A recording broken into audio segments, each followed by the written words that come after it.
আসসালামু আলাইকুম সুপ্রিয় দর্শক মণ্ডলী।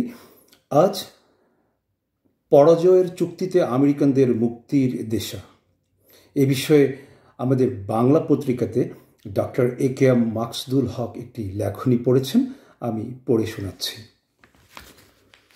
2011 সালে আল কায়েদা নেতা ওসামা বিন লাদেনকে কথিত হত্যার মধ্য দিয়ে প্রেসিডেন্ট বারাক ওবামা তার দ্বিতীয় মেয়াদের নির্বাচন পূর্ববর্তী ক্যারিশমা প্রদর্শনে সফল হওয়ার পর থেকে আফগানিস্তানে আমেরিকান যুদ্ধ চালিয়ে যাওয়ার যৌক্তিকতা প্রশ্নবিদ্ধ হতে থাকে।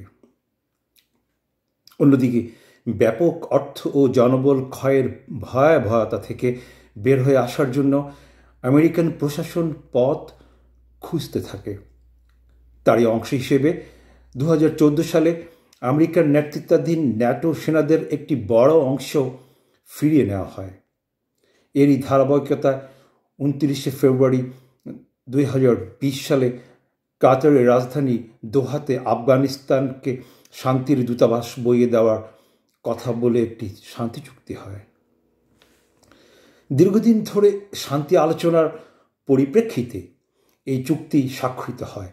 চুক্তিতে স্বাক্ষর করেন প্রতিষ্ঠাতা তালেবান নেতা মোল্লা ওমরের তৎকালীন ডেপুটি মোল্লা আব্দুল গনি বারাদার এবং আফগানিস্তান বিষয়ক আমেরিকান বিশেষ দূত জালমে খালিল জাত।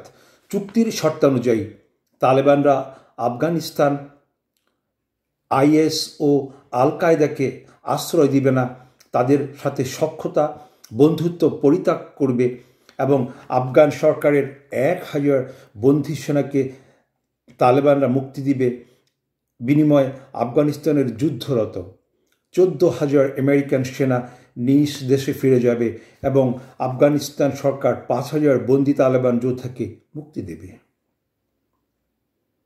তালেবানরা শর্ত মেনে চললে পরবর্তী 14 মাসের মধ্যে মার্কিন সেনা প্রত্যাহার সম্পূর্ণ করা হবে। বিশ্ববাসীও চেয়েছিল চুক্তিটি বাস্তবায়িত হোক এবং আফগানিস্তান উভয় পক্ষের নির্বিচারে মানুষ হত্যার প্রক্রিয়া বন্ধ করে শান্তি ফিরে আসুক। কিন্তু এই চুক্তির ভেতরেই আমেরিকানদের পরাজয়ের বীজ বপন হয়েছিল বলে অনেকেই ধারণা করেন। চুক্তিটির ব্যাপারে দুতিয়ালি করেছেন আমেরিকান বিশেষ দূত জালমে খালিলজাদ এবং তিনি এই চুক্তিতে স্বাক্ষর করেছেন। কিন্তু আমেরিকান উচ্চ পর্যায়ের কেউ এতে উপস্থিত ছিলেন বলে জানা যায়নি। এরপর যুক্তরাষ্ট্র ও আফগান সরকার এক যৌথ ঘোষণা জানায়, তালেবান চুক্তি মানলে আফগানিস্তান থেকে পুরোপুরি সেনা প্রত্যাহার করা হবে। তখন আবার ট্রাম্প বলেছিলেন তালেবান যেন কথা রাখে সেদিকে ঘনিষ্ঠ নজর রাখা হবে। অন্যদিকে আফগান প্রেসিডেন্ট আশরাফ গনিও বলেছিলেন শান্তির চুক্তির সব কিছুই শর্তাধীন। শান্তি চুক্তির সাফল্য তালেবানের প্রতিশ্রুতির উপরে নির্ভর করেছে। যদিও একজন শীর্ষ তালেবান নেতা এতে স্বাক্ষর করেছিলেন, কিন্তু সব তালেবান এই চুক্তির প্রক্রিয়ার সাথে একমত হতে পারেননি। আর চুক্তিতেই বারবার স্মরণ করিয়ে দেওয়া হয়েছে যদি তালেবানরা চুক্তির শর্তগুলো মেনে চলে তবে শান্তি আসতে পারে। তার মানে আমেরিকানদের মনে তালেবানদের ব্যাপারে বিশ্বাসের ঘাটতি ছিল, যা এক অজানা ভয়। অন্যদিকে তালেবানকে তখন আফগান সরকারের সাথে আলোচনার বসতে শর্ত জুড়ে দেওয়া হয়েছিল, যদিও তারা তৎকালীন আফগান সরকারকে অবৈধ বলে মনে করত। তালেবানদের মধ্যে অনেক ভিন্ন মতাবলম্বী রয়েছে এবং আফগান সাংস্কৃতিকভাবেই অত্যন্ত স্বাধীন চেতা ও নিজের মতের বাইরে অন্য কিছু গ্রহণ করতে অভ্যস্ত নয়, রাজি নয়। তাই পরিস্থিতি পুরোপুরি আফগান সরকার নিয়ন্ত্রণে রাখতে পারবে কিনা তাতে যুক্তরাষ্ট্রের যথেষ্ট সন্দেহ ছিল। কারণ এরই মধ্যে আফগানিস্তানের দুজন আশরাফ গনি এবং আবদুল্লাহ প্রেসিডেন্ট হিসেবে শপথ নিয়েছিলেন এবং প্রত্যেকেই নিজেকে আফগানিস্তানের বৈধ ভ্যালিড প্রেসিডেন্ট বলে দাবি করছিলেন। অন্যদিকে আফগানিস্তানে প্রতিবেশী দেশগুলোরও বিভিন্ন ধরনের স্বার্থ জড়িত হয়ে রয়েছে। ওই স্বার্থনীতি দেশগুলো নিজেদের স্বার্থ ব্যাহত হতে দেখলে কোনো না কোনোভাবেই এই শান্তি প্রক্রিয়ার জড়িয়ে পড়ার সমূহ সন্দেহ ছিল আমেরিকান প্রশাসনের। আফগানিস্তান প্রথম থেকেই পাকিস্তান জড়িত ছিল, আর তালেবান পরবর্তী সময়ে ভারত সেখানে যথেষ্ট প্রভাব বিস্তার করতে সক্ষম হয়েছিল। যদিও এই প্রভাব ভারতের স্বার্থপরতার অভ্যাসের মতো শুধু সরকারি পর্যায়ে ছিল। কাজে আফগানিস্তান ও পাক ভারত দ্বন্দ্বের একটি খেলা শুরুর আশঙ্কা ছিল। অন্যদিকে ইরান হাজারা সম্প্রদায়ের শিয়াদের আফগানিস্তানে শক্তিশালী করার প্রচেষ্টা চালিয়ে যাচ্ছে সুন্নি অধ্যুষিত আফগানিস্তানে। স্থিতিশীল আফগানিস্তানের বিষয়ে চীন বিচলিত ছিল এই আশঙ্কায় যে তালেবান সংখ্যাগরিষ্ঠ সরকার উইগুরের নির্যাতিত মুসলমানদের গোপন সহায়তা এগিয়ে আসতে পারে। আবার রাশিয়াও ভেবেছিল একটি স্থিতিশীল আফগানিস্তান থেকে পুনরায় চেচেনরা উজ্জীবিত হওয়ার উপাদানও রসদ পেতে পারে। অন্যদিকে আইএসের সাথে তালেবানদের দ্বন্দ্ব থাকায় তালেবানদের চুক্তিবিরোধী অংশকে আইএসের কাছে টানার বড় একটা সম্ভাবনা ছিল। আবার আল কায়দা প্রথম থেকে তালেবানদের মেন্টর হিসেবে কাজ করছিল। এই আল কায়দাকে তালেবানরা ত্যাগ করার বিষয়টি নিয়ে যুক্তরাষ্ট্রের যথেষ্ট সন্দিহান ছিল। চুক্তি স্বাক্ষরের সময়টি ছিল অত্যন্ত তাৎপর্যপূর্ণ।